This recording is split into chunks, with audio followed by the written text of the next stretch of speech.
जय श्री कृष्णा, जय श्री रामचंद्र भगवान की जय। बैसाख मास में श्री अयोध्या महात्म श्री रामचंद्र जी की कहानी हम सब मिलके सुन रहे हैं। 14वां दिन शंकर भगवान माँ पार्वती को बता रहे हैं कि वो ब्राह्मण पाप मोचनी कुंड में स्नान करके सब पापों का नाश करके दिव्य विमान पर बैठकर विष्णु लोक को चले गए। अतः पाप मोचनी तीर्थ के इस प्रकार आश्चर्यजनक फल को देखकर मनुष्य अधिकाधिक श्रद्धा के साथ विशेष रूप से इस तीर्थ में स्नान करी। माघ कृष्ण चतुर्दशी को यहाँ के स्नान का विशेष महत्व है। अपने सभी पापों को दूर करने के लिए मनुष्य को यहाँ पर शक्ति के अनुसार दान भी करना चाहिए। इस पर्व के अतिरिक्त काल में कभी भी स्नान करने से समस्त पापों का क्षय हो जाता है। श्री शंकर जी कहते हैं, पाप मोचनी तीर्थ से पूर्व भाग में सरयू जल में 100 धनुष की दूरी पर एक उत्तम तीर्थ विद्यमान है। शस्त्र धारा नामक वह तीर्थ सभी पापों को नष्ट करने वाला है। प्राचीन काल में जिस तीर्थ में शत्रु सेना का हनन करने वाले वीर लक्ष्मण जी ने श्री राम की आज्ञा से योग विधि के द्वारा प्राणों को छोड़कर अपने शेषनाग स्वरूप को प्राप्त किया था। हे प्रिय, हे पाप रहित मेरे द्वारा कही जाती हुई कथा सुनो। शस्त्र धारा तीर्थ की उत्पत्ति की कथा महान अभ्युदय देने वाली है। प्राचीन काल में देव कार्यों को संपन्न करके महाराज श्री राम काल के साथ बैठकर एकांत में मंत्रणा कर रहे थे। उसी समय काल के द्वारा ऐसा अनुबंध किया गया ताकि जो व्यक्ति हम दोनों की मंत्रणा के मध्य में आकर हमें देख ले उसे आप सिंगरी त्याग दे। काल के साथ मंत्रणा करते समय लक्ष्मण जी द्वारपाल बने हुए थे। उसी समय तेजो निधि तपोमूर्ति दुर्वासा जी आ गए। वे भूख से व्याकुल होकर वहाँ आए और लक्ष्मण जी से सिंगरतापूर्वक ऐसा कहने लगे। दुर्वासा जी ने कहा, हे सुमित्रानंदन, कार्यवश उपस्थित हुए मुझ दुर्वासा के विषय में श्री राम को सिंगर सूचित करो। मेरी इस आज्ञा का उल्लंघन तुम नहीं कर सकते हो। शंकर जी कहते हैं, लक्ष्मण जी ने दुर्वासा जी के श्राप के भय से सिंगरी श्री राम था काल के पास जाकर दर्शन के लिए आए हुए दुर्वासा जी का समाचार निवेदित किया और अत्रि पुत्र तेज पुंज दुर्वासा जी वहाँ आए हुए हैं। ऐसा जानकर श्री राम ने काल के साथ होने वाले मंत्रणा को समाप्त किया और काल को विदा करके समय बाहर आ गए। मुनि को देखकर प्रभु राम ने आदरपूर्वक प्रणाम करके उन्हें भोजन कराया, बड़े समादर से विदा किया। तदुपरांत वीर श्री राम ने सत्य न छूटे इस विभीषण का से लक्ष्मण जी को उसी क्षण त्याग दिया। तब उत्तम बुद्धिमाले वीर लक्ष्मण जी भी बड़े भाई के वचन को सत्य करते हुए सरयू के किनारे आ गए। वहां पहुंचकर सिंगरी योगवेता लक्ष्मण जी ने ध्यान लगाकर मन को शांत किया। नियंत्रित किए हुए मन को चिंतात्मा व्यवस्थित कर दिया। तदुपरांत वहां पीछे शस्त्र फणों से शोभित सर्वपराग शेष अपने फंड मंडल से पृथ्वी को चारों छिद्रों के रूप में विदीर्ण करके प्रकट हो गई। उसी समय देवों के साथ इंद्रदेव भी स्वर्गलोक को आ गए। देवताओं से सुसेवित इंद्रदेव शेष रूप को धारण किए हुए सत्य प्रतिज्ञा लक्ष्मण जी से मधुर वचनों से कहने लगे। इंद्रदेव ने कहा, हे शत्रु सुदन वीर लक्ष्मण, उठिए था सिंगर ही आप समय अपने पद पर आरोहण कीजिए। देवताओं का कार्य आप कर चुके हैं। आप सनातन उत्तम वैष्णव स्थान को प्राप्त करें। आपकी मूर्ति शेषनाग भी फनों से शोभित होकर यहाँ आए हुए हैं। वे उनके शस्त्र फन भूमि के शस्त्र स्थानों को फोड़कर प्रत्यक्ष हुए, जिसके कारण भूमि में शस्त्र छिद्र हो गए हैं। इसलिए सरयू तट पर स्थित ये मंगलमय महातीर्थ शस्त्रधारा नाम से प्रसिद्ध होगा, इसमें संदेह नहीं है। इस शस्त्रधारा तीर्थ का परिणाम 25 धनुष है। यहाँ पर जो मनुष्य श्रद्धा से स्नान दान और श्राद्ध करता है वह समस्त पापों से छुटकर विष्णु लोक को प्राप्त होता है। यहाँ जो बुद्धिमान मनुष्य स्नान कर शेष रूपी ईश्वर का सविधि पूजन करता है उसे विष्णु लोक की प्राप्ति होती है। अतः यहाँ पर विधि पूर्वक स्नान करना चाहिए, शेष रूपी नारायण का ध्यान करना चाहिए, विशेष रूप से ब्राह्मणों का पूजन करना चाहिए। यहाँ पर श्रद्धालु जनों को चाहिए कि वे सोना अन्न वस्त्र आदि अपनी श्रद्धा अनुसार दान करें। इस तीर्थ में किया हुआ स्नान दान भगवत पूजा आदि समस्त पुण्य कर्म अक्षय रूपता को प्राप्त होता है। अतः ये महातीर्थ भूतल पर सभी कामनाओं को पूर्ण करने वाला प्रसिद्ध होगा, इसमें लेस मात्र भी संदेह नहीं है। श्रावण मास के शुक्ल पक्ष की पंचमी तिथि में शेष की पूजा के साथ साथ नागों के उद्देश्य करके सज्जनों को विशेष उत्सव का भी आयोजन करना चाहिए।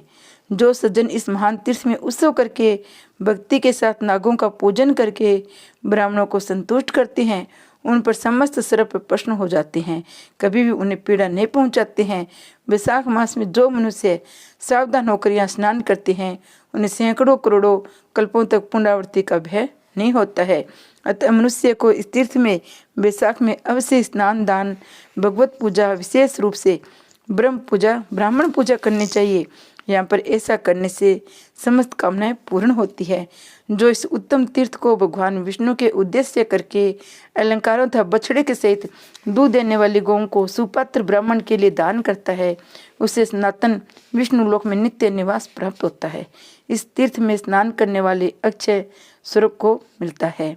इस तीर्थ में वैशाख मास में लक्ष्मी नारायण, विशेषकर देवी महालक्ष्मी की प्रीति के लिए श्रद्धा युक्त मनुष्य विशेष रूप से अलंकारित वस्त्र आदि से द्विज दंपति का पूजन करे।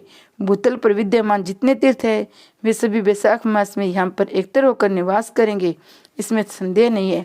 अतः यहाँ पर वैशाख मास में विधान पूर्वक केवल स्नान कर लेने से मनुष्य को समस्त तीर्थों का स्नान का फल प्राप्त होता है।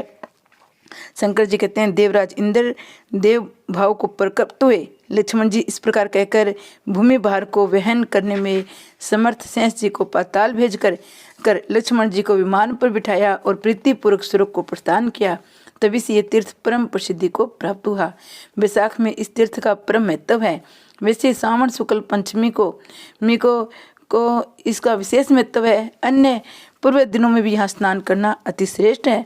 अतः तब भी स्नान करे। इस शस्त्र धारा तीर्थ में स्नान करने वाला मनुष्य स्वर्ग को प्राप्त होता है। शस्त्र धारा तीर्थ में पूर्व भाग में सरयू जल में सर्व पाप संहारक स्वरूप द्वार नामक मंगलमय तीर्थ स्थित है। तो शंकर भगवान कहते हैं, हे पार्वती, हे भगवान, इस अति से अद्भुत उत्तम तीर्थ महिमा को आपसे सुनकर मेरा मन परमानंद को प्राप्त हुआ है। हे सुव्रत, रहस्य निरूपण के साथ दूसरे तीर्थ का वर्णन अब मुझसे कहिए। सुनते हुए मेरे मन को तृप्ति नहीं हो रही है। पार्वती माँ शंकर भगवान से और बातें सुनने को कह रही है। श्री शंकर जी ने कहा, विद्या कुंड से दक्षिण में वैतरणी नामक तीर्थ विराजमान है। वैतरणी तीर्थ में स्नान करने वाला यमलोक को नहीं देखता। भाद्रपद मास की पूर्णिमा को यहाँ की वार्षिक यात्रा होती है। वैतरणी से दक्षिण भाग में गोशारक नामक उत्तम तीर्थ है। सभी वांछित प्रयोजनों को पूर्ण करने वाला ये तीर्थ सूर्य कुंड इस नाम से भी प्रसिद्ध है। हे देवी, ये शोभन तीर्थ पापों को सर्वदा हरण करने वाला है। जहाँ स्नान दान करने से मनुष्य सूर्य लोक में प्रतिष्ठित होता है। इस तीर्थ के समान दूसरा तीर्थ कहीं नहीं है। किसी भी प्रकार के वर्ण वाला, कोढ़ी, दरिद्र या किसी दुख से दुखी व्यक्ति यहाँ विधि पूर्वक स्नान करने से सब कामनाओं को प्राप्त कर लेता है। यहाँ रविवार के दिन विशेष रूप से आदर पूर्वक स्नान करना चाहिए। सूर्य लोक को प्राप्त करने की इच्छा से भाद्रपद और माघ मास की शुक्ल पक्ष की प्रत्येक षष्ठी को प्रयत्न करके विधि पूर्वक यहाँ स्नान करना चाहिए। विशेषकर पौ मास में रविवार और सप्तमी युक्त किसी भी रविवार को यहाँ का स्नान प्रचुर फल देने वाला होता है। पूर्व काल में सूर्यवंश में घोष नामक एक नरपति हुए, जिन्होंने समुद्र पर्यंत पृथ्वी को भली भांति पालन किया हुआ था। तीनों लोकों में जिनकी कीर्ति व्यापक थी, जिनका प्रताप दूसरे सूर्य के समान चमकता हुआ फैला हुआ था, जिन्होंने अपनी अति से प्रचंड भंजुराओं के समस्त रूहों को उन्मूलित कर दिया था, वे महाराज घोष किसी प्रकार प्रजाजनों तथा पृथ्वी पालन का मंत्रियों पर रखकर मृग शक्ति के कारण अत्यंत संगन वृक्षों वाले वन में घूमने लगे। वे राजा पूरे जन्म के अमंगल सूचक पापों के उदय के कारण शरीर से सुंदर होते हुए भी कमलोपशन सुंदर हाथों में कीड़ों के लगने से अपने सौंदर्य का अभिमान खो बैठे। एक बार आखेटक के प्रसंग में वे अकेले ही वन में भ्रमण करते हुए सुकर, सिंह, हरिण और जीवों को मारते हुए इधर उधर दौड़ रहे थे। प्यास से व्याकुल हुए तेजोहीन देह वाले राजा ने सामने एक तालाब को देखा। उन्होंने उस जलाशय में जाकर हाथ धोया तो जल के प्रभाव के कारण उनके हाथ का रोग था कीड़े नष्ट हो गए। वहां के जल के गुणों से प्रभावित होकर उन भूपति ने आचमन करके उसमें विधिवत स्नान किया। इसमें उनका शरीर देवताओं के समान दिव्य तथा मन निर्विकार और हर्षित हो गया। उन्होंने मुनियों से तीर्थ का परिचय जानकर प्रीतिपूर्वक वचनों को सूर्य देव का सत्वन किया। हे भगवान, हे देव देवेश, हे चैतन्य रूप, आपको नमस्कार है। जीवों के उत्पादक और जगत को आनंद देने वाले सूर्य रूप, आपको नमस्कार है। प्रकाश के सदन वेद त्रिमूर्ति, आपको नमस्कार है। योग के ज्ञाता सत्व रूप, आत्मा वाले आप विवन स्वरूप देव को नमस्कार है। सबसे प्रिय श्रेष्ठ रूप वाले तीनों लोकों के अंधकार के नाशक ओचिंत्य देदीप्यमान तेज वाले आपको सर्वदा मेरा नमस्कार है। योग प्रिय, योग रूप, योग ज्ञाता, ओंकार रूप, वष्टकार स्वरूप और वरधारी आपको सदा नमस्कार है। यज्ञ रूप, यजमान रूप, हविष रूप, ऋतिज रूप, रोगनाशक, सुंदर रूप वाले, कमलों को आनंद देने वाले आपको नमस्कार है। अति सौम्य, अतिशय रूप वाले, ग्रहों के अधिपति, यज्ञपति, भक्त रक्षक, प्रिय रूप वाले आपको नमस्कार है। समस्त लोगों को प्रकाश देकर निरंतर सबका प्रिय करने वाले, प्रणाम करते हुए मुझ पर भक्त पर आप स्वयं प्रसन्न हो जाइए। श्री शंकर जी ने कहा, इस प्रकार स्तुति करते हुए राजा पर भगवान सूर्य अत्यंत प्रसन्न उठे।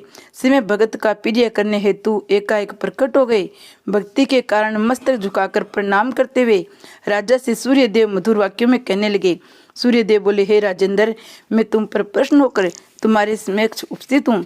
वर मांगो, आज मैं तुम्हारा मन चाहे वर देने के लिए तैयार हूँ। राजा ने कहा, हे अनंत, हे भास्कर देव, यदि आप वर देते हो तो हे विभो, मेरे नाम से युक्त मूर्ति रूप में आप सदा यहाँ निवास कीजिए। जैसे सूर्य देव ने कहा, हे नरेंद्र, ये तुम्हारी अति सुंदर कामना तुम्हारे कथानुसार ही परिपूर्ण है। हे नरेंद्र, जो मनुष्य इस तुम्हारे बनाए हुए स्तोत्र का पाठ करेंगे उन भक्तों को सभी कामनाओं में प्रसन्न होकर पूर्ण होगा। ये सूर्य कुंड तुम्हारे नाम से भूमि तल पर प्रसिद्ध होगा तथा जो यहाँ स्नान करेगा उनकी सभी कामनाएं पूर्ण होगी। हे राजन, मेरे भक्त को यहाँ पर सर्वदा स्नान करना चाहिए। वह जिन जिन कामनाओं को मन में रखकर इस तीर्थ में स्नान करेगा उन मनोरथों को पूर्ण होगा। श्री शंकर जी कहते हैं, शस्त्र किरणों वाले परम कृपा में भास्कर देव इस प्रकार राजा को वर देकर अंतर ध्यान हो गए। तदुपरांत राजा भी सूर्य देव के शरीर से निकले हुए अनुपम तेजो रूप गोसक विग्रह भक्ति पूर्वक दंडवत प्रणाम करके अपने घर चले आए। हे देवी, सूर्य कुंड में स्नान करने वाला मनुष्य सदा सूर्य लोक में निवास करता है। उस घोसारक कुंड में पश्चिम दिशा में रति कुंड नामक प्रख्यात तीर्थ विद्यमान है, जो निरंतर पापों को नाश करने वाला है, जहाँ स्नान दान आदि करने से उत्तम सौंदर्य मिलता है। रति कुंड से पश्चिम दिशा में कुसु या मुद नामक कुंड प्रसिद्ध है। ये तीर्थ सभी कामनाओं को देने वाला अनुपम है। हे प्रिय, जहाँ शास्त्रीय विधि के अनुसार स्नान दान आदि करने से मनुष्य कामदेव के समान शोभन आकृति वाला हो जाता है, इसमें संदेह नहीं है। हे देवी, रत्ती कुंड और कुसुमायुध कुंड में जो व्यक्ति श्रद्धा से स्नान करता है वह सब प्रकार के सुखों को प्राप्त करता है। इन दोनों कुंडों में जो पति पत्नी सदा साथ साथ स्नान करते हैं वे दंपति देवरती और कामदेव तुल्य सुंदर बन जाते हैं। धर्म विलासी जनों के इन दोनों कुंडों में रति कामदेव की प्रसन्नता के लिए श्रद्धा पूर्वक स्नान और यथाशक्ति दान करना चाहिए। जानने पर निश्चय ही रति कामदेव सदा संतुष्ट रहते हैं। माघ शुक्ल पंचमी को यहाँ स्नान का सुप्रद है। हे देवी, स्त्री पुरुष साथ रहकर पहले रति कुंड में पीछे कामदेव कुंड में उसी दिन पूर्वक स्नान करना चाहिए। तदुपरांत विशेष रूप से रति और कामदेव की पूजा वस्त्र भूषणादि से सहपत्नी ब्राह्मण की पूजा करे। ऐसा करने से कर्ता सब कामनाओं की प्राप्ति करता है। चंदन, अगर, कपूर, कस्तूरी, केसर, अनेक वस्त्रों और विविध पुष्पों से सहपत्नी ब्राह्मण का पूजन करना चाहिए। ऐसा करने से रति कामदेव कर्ता पर संतुष्ट रहते हैं। इस प्रकार श्रीमद् रुद्र शंकर पार्वती संवाद के अंतर्गत अयोध्या खंड का 14वां अध्याय संपूर्ण। जय श्री शंकर भगवान की जय। जय रामचंद्र भगवान की जय हो।